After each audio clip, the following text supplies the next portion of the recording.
Buongiorno a tutti amici di Matto Scacco e ben ritrovati in questo video, spero che stiate bene, vi auguro una splendida giornata, però la giornata non è splendida se prima non guardate il video di Matto Scacco. Oggi vediamo i 5 principi che bisogna assolutamente conoscere per giocare bene a scacchi o comunque per migliorare. Molti di voi sicuramente già li sapranno, ma altrettanti magari non lo sanno. Allora, siamo i neri e il nero in questa partita ha giocato cavallo in E4.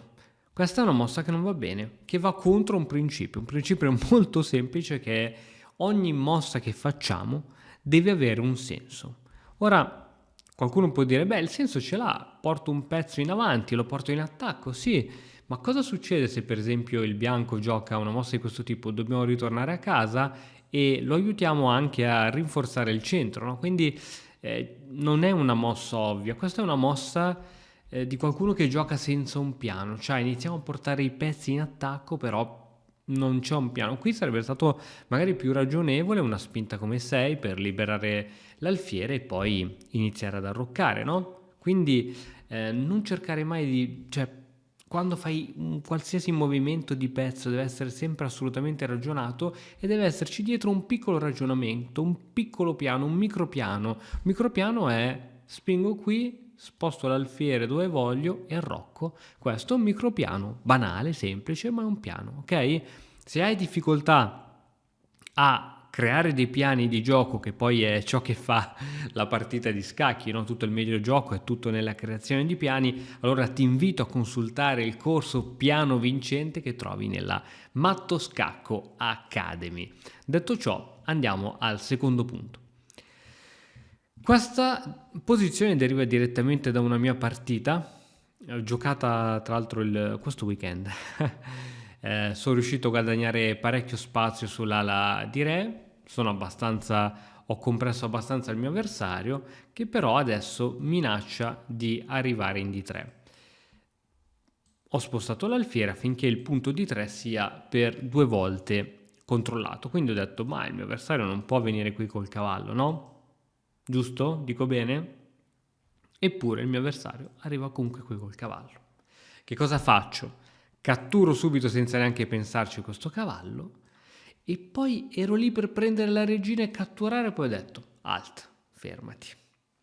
Pensiamoci un attimo. Ecco, considera sempre e non sottovalutare mai ogni mossa del tuo avversario. Ok, può sembrare un errore, può sembrare qualsiasi cosa, ma se hai tempo per ragionare, ragionaci. Non dare mai nulla per scontato. Immaginati che il tuo avversario sia sempre un gran maestro e che ogni mossa che fa sia degna di nota. E in effetti, per fortuna che in partita ho giocato torre e 3, che poi è la prima consigliata dal motore. Perché? Perché se avessi accettato questo pedone, sarebbe seguito cavallo, cavallo e alfiere. E il nero si sarebbe un pochettino ripreso. Ovviamente non potevo catturare, poiché col fatto che con la donna io sono salito su e non avendo le torri in comunicazioni avrei perso la partita. Quindi ogni singola mossa del tuo avversario, anche una cattura, quella che può sembrare la più stupida, pensaci un attimino e poi questo qui sicuramente cadrà. Andiamo al terzo principio. In questa partita il bianco gioca cavallo C3 attaccando la donna. Quest'altro principio dice quando devi fare delle mosse di ritirata perché ti stanno minacciando un tuo pezzo, se è possibile, nello scappare cerca anche a tua volta di creare delle controminacce. Ora, mi sembra ovvio, no? Che mosse come, non so, donna B7, sì, può essere una ritirata, magari gli impedisci di sviluppare l'alfiere, può essere interessante, donna di 7 per cambiare le donne, però anziché fare delle mosse di ritirata qualsiasi, perché non fare delle mosse dove noi miriamo anche un pochettino ad attaccare? Donna H5, portiamo la donna sull'ala di re, ora siamo pronti per portare il cavallo e quindi supportare potenziali attacchi da matto su H2 e poi su F2 e allo stesso tempo chiaramente attacchiamo anche 2, quindi questo cavallo deve rimanere alla difesa. Quindi cerchiamo sempre di fare delle mosse attive, anche quando stiamo scappando, anche quando ci sta attaccando, il contrattacco è la chiave degli scacchi. Spesso noi ci perdiamo un sacco di possibilità perché siamo presi un pochettino dall'ansia del ok cacchio devo scappare, devo difendermi, ma a volte possiamo contrattaccare e trovare delle mosse stupende.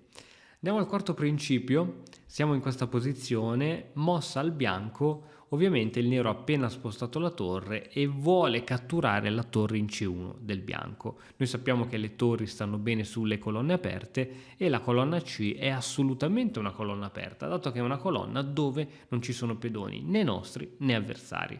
Ora magari un giocatore sbadato giocherebbe torre per, torre per e torre per. Non va bene. Ora è il nero che controlla la colonna C. Noi purtroppo non potremo andarci con la nostra torre. Noi dobbiamo sempre cercare di controllare noi le colonne, anche a seguito dei cambi. Se io mi rendo conto che a seguito del cambio la colonna va nelle mani del mio avversario, non va bene come mossa. Quindi, qual è la mossa corretta per mantenere il controllo sulla colonna C? Raddoppio di torri. Intanto crea una minaccia concreta, quello di catturarsi la torre, e se tu me la catturi, adesso ho io il controllo della colonna C e tu non ci puoi venire. Quindi anche quando cambi le torri, quando c'è il gioco di raddoppio, robe varie, cerca sempre di capire: ma mi conviene catturare la torre o mi conviene che lui la catturi me? Perché vince quello che si ritrova con l'ultima torre su quella colonna, che poi è quella che va a controllare. E arriviamo così all'ultimo principio di oggi, che è cavolo F3, attacco su questo pedone e il nero gioca D6. Difesa Philidor. Il principio dice: se è possibile, sempre se è possibile, la cosa ideale sarebbe riuscire in apertura a spingere i pedoni centrali di 2 case, questo per avere più spazio e riuscire a far respirare meglio i nostri pezzi. Attento che però quando dovrai magari spingere il pedone di 1 e quindi non di 2, perché talvolta non è possibile, assicurati che l'alfiere sia già al di fuori della tua catena di pedoni, perché adesso sei venuto a creare questa catena di pedoni evidenziata in rosso e purtroppo l'alfiere camposcuro è l'alfiere cattivo che si trova all'interno di questa catena. Quindi piuttosto di fare una cosa di questo tipo, che per carità è giocabile, sparo, fammi fare un po' di mosse casuali giusto per spiegarti la situazione. Prima tiro fuori l'alfiere e poi dopo un'altra mossa casuale del mio avversario, poi posso muovere il pedone di 1, perché adesso questo pedone di 1 non ostacola alcun alfiere. Quindi cerca sempre di dare ai tuoi alfieri il maggior raggio d'azione. Questo è un principio che vale con tutti i pezzi. Come fai a valutare la qualità di un pezzo? Ok, gli alfieri valgono 3, i cavalli valgono 3, ma la qualità di un pezzo soggettiva, intrinseca in ogni posizione, è data dal numero di caselle che questo pezzo riesce a controllare e quanto è ovviamente fastidioso. Bene, spero di averti dato anche qualche notizia che non conoscevi, qualche nozione, qualche esempio, qualche lampadina che poi potrai ovviamente sfruttare all'interno delle tue partite. Se stai cercando un percorso di miglioramento, vienici a trovare nella Matto Scacco Academy e entrerai in contatto con tanti studenti che sono partiti da 800 punti e oggi sono 1700, 1800, quindi c'è tanto da lavorare, da studiare, ma alla fine sono tutti grandi risultati e grandi soddisfazioni. Bene, noi ci vediamo alla prossima, un salutone, ciao!